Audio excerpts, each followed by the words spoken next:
Hello everyone, welcome to the smart IAS. आज हम discuss करने वाले हैं 17 जुलाई 2025 का डेली करंट अफेयर्स।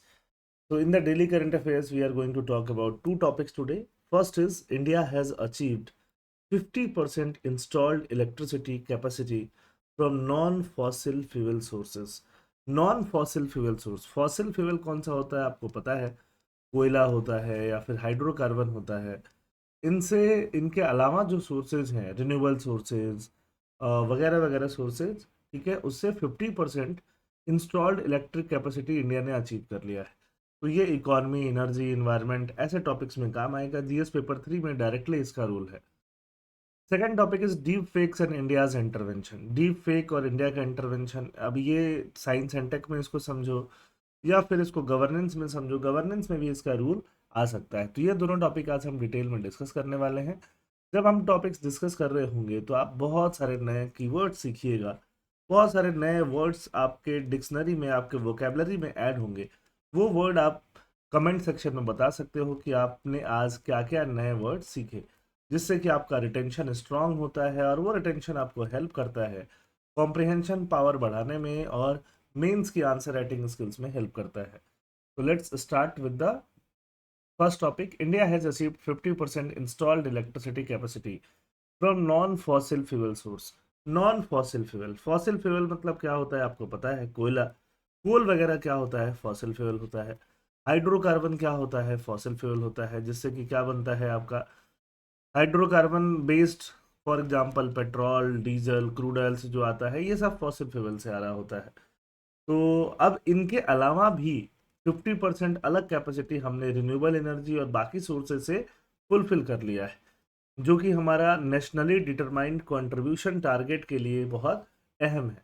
अब देखो, हर पूरा वर्ल्ड जो है क्लाइमेट चेंज से जूझ रहा है। क्लाइमेट चेंज को टैकल करने के लिए एक बॉडी बनी है, UNFCCC। 1992 के कॉन्फ्रेंस में ये बॉडी बनी थी और इस बॉडी का काम है हर साल मीटिंग कराना। हर साल जो मीटिंग होती है उसको बोलते हैं कॉन्फ्रेंस ऑफ पार्टीज। और वैसे ही एक बार पेरिस में 2015 में मीटिंग हुई और पेरिस में हर कंट्रीज को बोला गया, भाई देखो, क्लाइमेट चेंज कम करना है, क्लाइमेट चेंज को मिटिगेट करना है। तो उसके लिए अपने हिसाब से आप डिटरमाइन करो कि आप क्या कंट्रीब्यूशन करोगे, कितना कार्बन डाइऑक्साइड एमिशन कम करोगे। तो हर कंट्री का एक क्या बन गया, नेशनली डिटरमाइंड कंट्रीब्यूशन बन गया।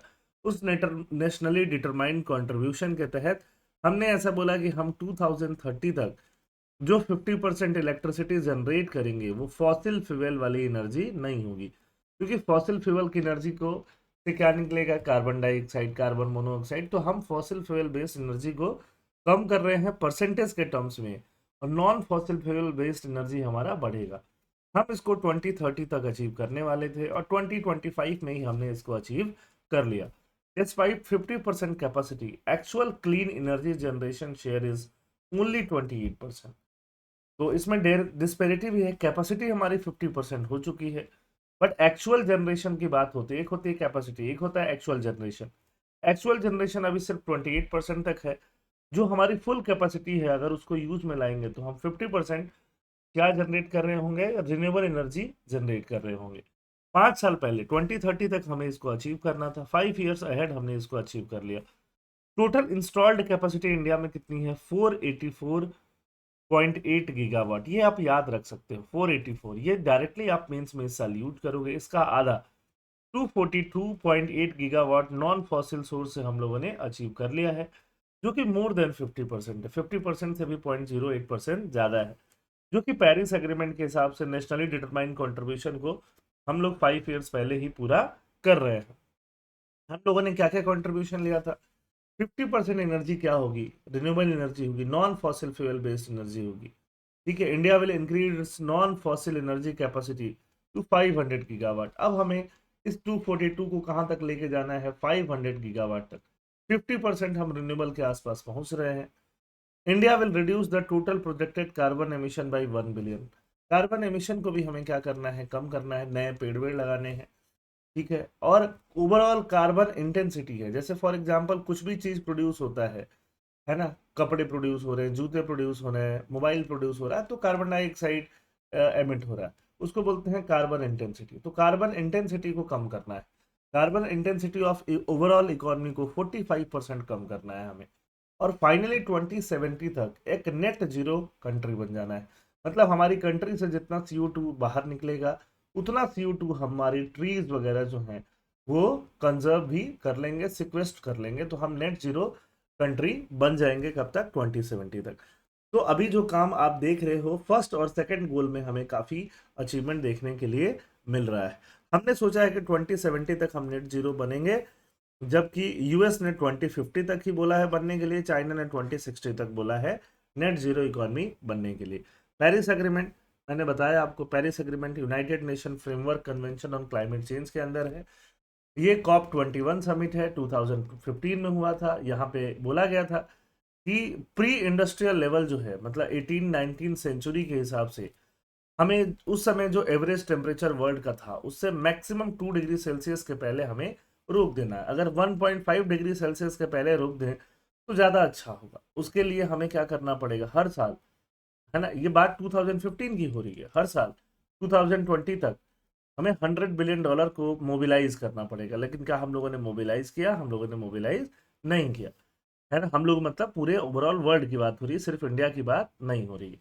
2018 में पेरिस रूल बुक बना, 19, 20, 23, ऐसे करके हम 25 में पहुंच गए हैं। कम्युनिकेट न्यू और अपडेटेड एनडीसी। अब बात ये हो रही है कि जो न्यू एनडीसी है, नेशनली डिटरमाइंड कंट्रीब्यूशन, उनको अपडेट करना है ना। 2020 में हमने अपडेट किया था, 2020 में अपडेट करके हमने ये 5 जो है, ये 5 प्लेन्स पे हम लोग आए थे। अभी अपडेट करने की वापस बात चल रही है, 2030 में फिर से अपडेट करना होगा। हर 5 ईयर्स में, है ना, नेशनली डिटरमाइंड कंट्रीब्यूशन अपडेट करना होगा कि पूरा वर्ल्ड जो है नेट जीरो एमिशन तक पहुंच जाए। कब तक पहुंच जाए? 2050 तक पहुंच जाए। 50% of non fossil fuel capacity milestone. अब इसमें रिन्यूएबल एनर्जी का कंट्रीब्यूशन है। रिन्यूएबल एनर्जी मतलब solar energy, wind energy, large hydro powers, nuclear energy का भी कंट्रीब्यूशन है। जो थर्मल एनर्जी है, फॉसिल फ्यूल बेस्ड एनर्जी है, वो 242.04 गीगावाट है, 49.92%। नॉन फॉसिल फ्यूल टोटल जो है वो 242.7 वैट पहुंच चुकी है, जिसमें रिन्यूएबल एनर्जी का सोर्स कितना है? 184। नॉन फॉसिल फ्यूल का मतलब रिन्यूएबल नहीं होता। नॉन फॉसिल फ्यूल में रिन्यूएबल भी आएगा, न्यूक्लियर भी आएगा, लार्ज हाइड्रो भी आएगा, लार्ज हाइड्रो पावर, है ना। ये डेटा आपको पीआईबी से हमने दिया हुआ है। ये पूरा डेटा जो है हाईली इंपॉर्टेंट है इसी साल होने वाले मेंस के लिए। ये डेटा आप नोट करके रख लीजिए, ठीक बात है। डायरेक्टली आप इसको मेंस में यूज करना है, इसी साल आपको यूज करना है। Factors behind 50% install capacity achievement, political commitment and leadership. India का जो पॉलिटिकल कमिटमेंट है, प्राइम मिनिस्टर का कमिटमेंट, मिनिस्टर्स का कमिटमेंट, और साथ में हमने इस बार क्लियर एनडीसी टारगेट जो पेरिस एग्रीमेंट के तहत लिए थे, तो हम लोग उसको कमिटमेंट से पूरा कर रहे हैं। पॉलिसीज बनाई जा रही हैं, प्रोडक्शन लिंक्ड इंसेंटिव बनाए जा रहे हैं, सोलर पैनल्स के लिए, विंड टर्बाइंस के लिए, इलेक्ट्रोलाइजर की मैन्युफैक्चरिंग हो रही है, कॉम्पिटिटिव बिडिंग हो रही है, बिडिंग रिवर्स ऑक्शन हो रहा है, ठीक है, जिससे कि मार्केट में यार कॉन्फिडेंस आ रहा है कि हमें रिन्यूएबल एनर्जी में इन्वेस्ट करना चाहिए। उसके अलावा प्राइवेट पार्टीज भी इन्वॉल्व हो रही हैं, अडानी, अंबानी, टाटा पावर, ये सब भी इन्वेस्ट हो रही हैं। ग्रीन बॉन्ड का यूज लिया जा रहा है। बॉन्ड क्या है? बॉन्ड मतलब डेट सिक्योरिटी, किसी से लोन लेना, उसको क्या बोलते हैं? बॉन्ड। ग्रीन बॉन्ड मतलब पैसा कहाँ होगा, यूज होगा? इन्वायरमेंटल फ्रेंडली चीजों में यूज होगा, उसको क्या बोलता है? ग्रीन बॉन्ड बोलता है, ठीक है।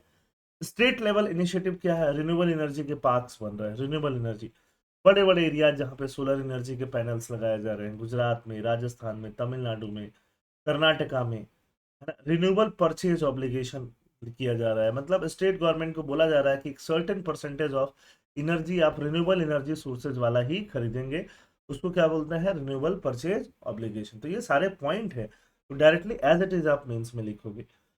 Digital grid infrastructure, grid infrastructure, smart technology, smart meters, ये सारी चीजें आ रही हैं। डिमांड इंप्रूव हो रहा है, फोरकास्टिंग इंप्रूव हो रहा है।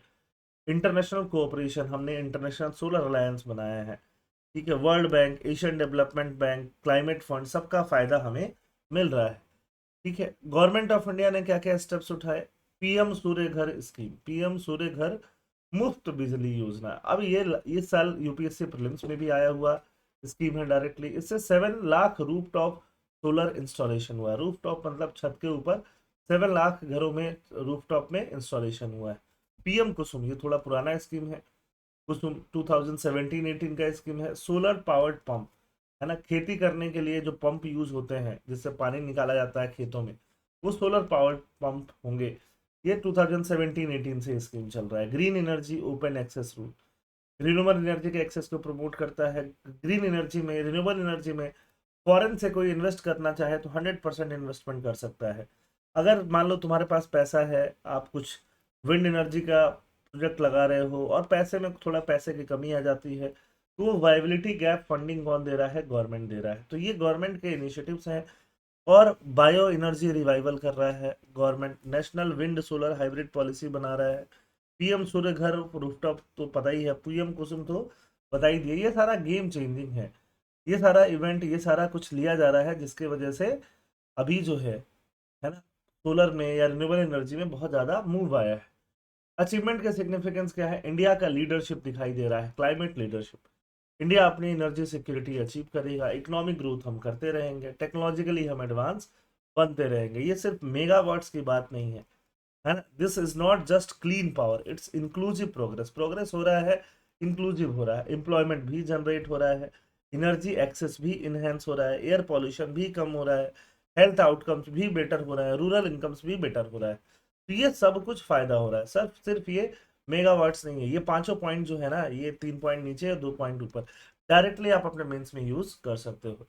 बट अभी भी चैलेंजेस हैं। लैंड यूज का कॉन्फ्लिक्ट सोलर और विंड प्रोजेक्ट के लिए, है ना, displace farm land, forest land, community land.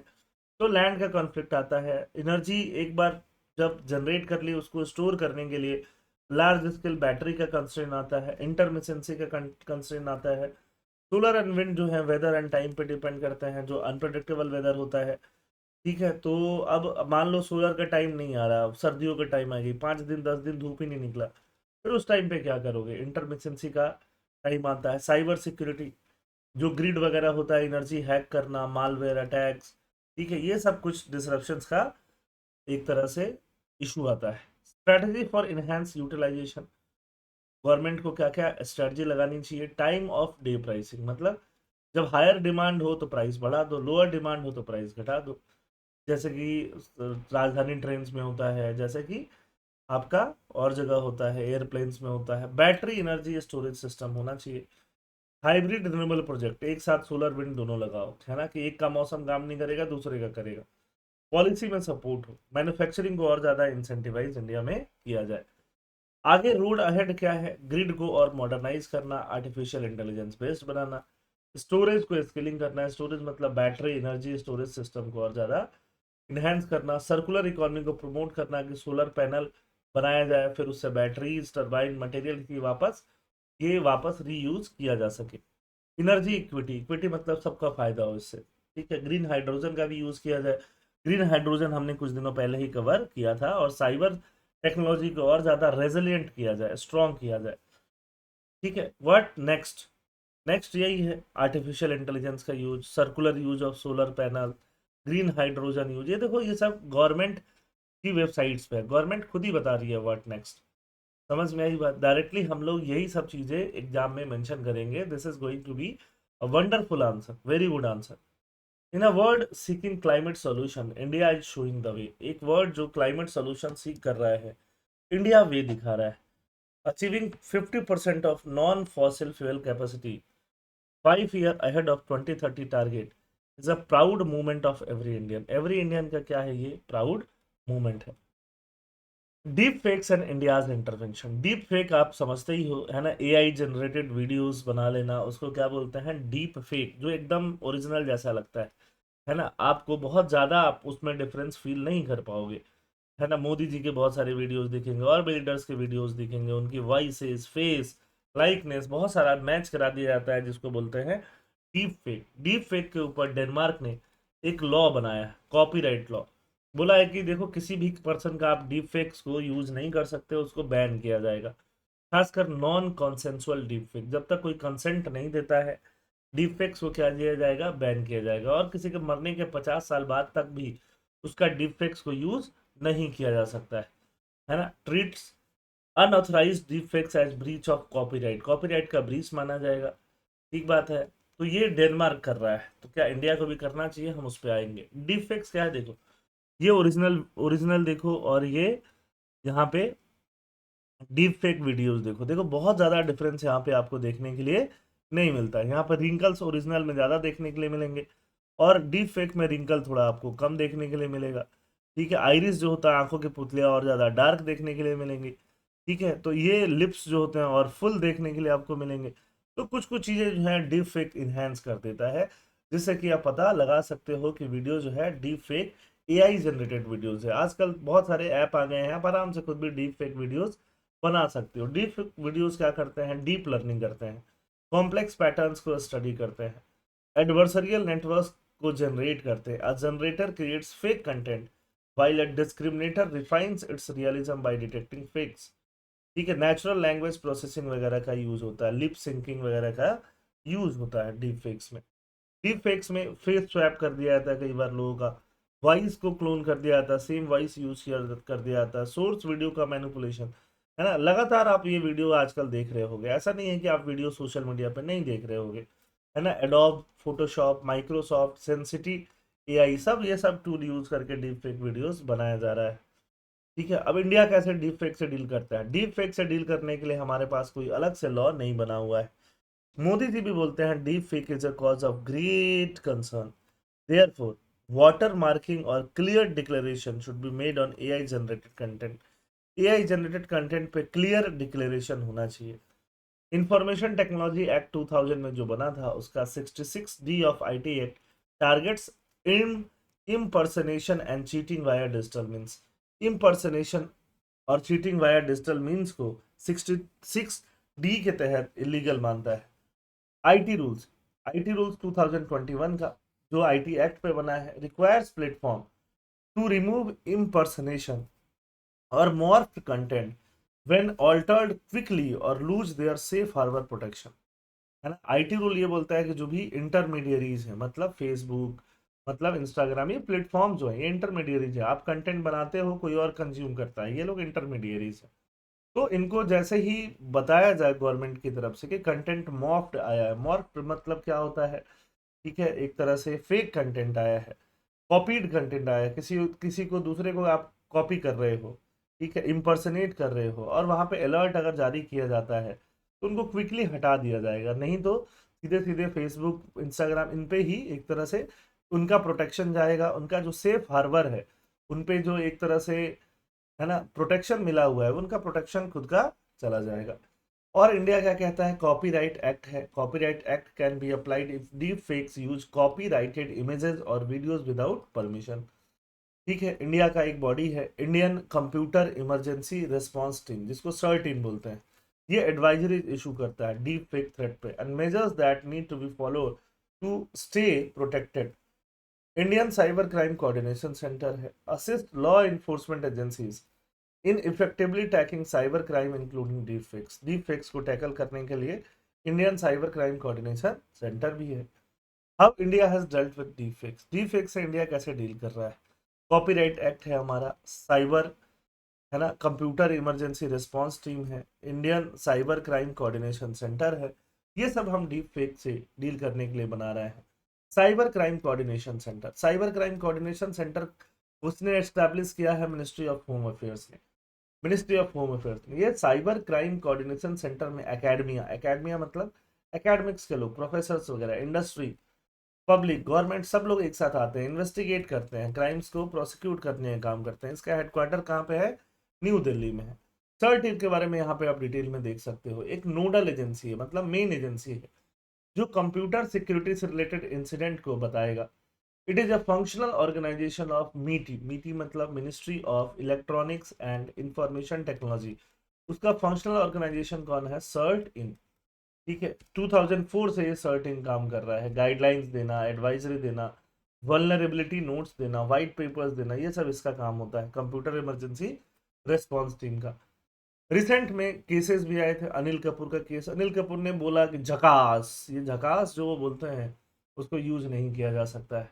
The court held that the personality rights including name, likeness, image deserve protection not just for his own sake but also for the dignity of his family and friends, है ना। तो अनिल कपूर जो झकास बोलते हैं, उसको publicly बोलने से मना किया गया। और उसके बाद से आप देखोगे कि अनिल कपूर का झकास कहीं भी मीम वीम कहीं भी शेयर नहीं होता है। ठीक है, और कोर्ट ने ये भी माना कि देखो सिर्फ उसको प्रोटेक्ट करने की जरूरत है, उनके फैमिली फ्रेंड सबकी डिग्निटी जो है वो इन्वॉल्व रहता है। मिस्टर शिवाजी राय गायकवाड़ और mister M S Varsha production 2015 में Madras high court granted an injunction restraining the use of Rajinikanth name image caricature dialogue style in the film Main Hoon Rajinikanth, recognising his personality right as a celebrity. ठीक है, उनका personality right as a celebrity को recognise करते हुए, ठीक है, court ने वहां रिस्ट्रेन ऑर्डर इशू किया, रोका रोकथाम वाला ऑर्डर इशू किया। तो अब डीप फेक से लेके और क्या लॉज आने चाहिए, ये वे फॉरवर्ड है। गवर्नमेंट को इस पे लेके और क्या स्टेप उठाने चाहिए, ये आगे आने वाले समय में और ज्यादा क्लियर होगा। फिलहाल डेनमार्क इस पे लॉ बना रहा है, इंडिया को बनाना चाहिए कि नहीं, और बनाना चाहिए तो कैसा बनाना चाहिए, आप कमेंट सेक्शन में बताइए। ठीक है, थैंक यू, जय हिंद।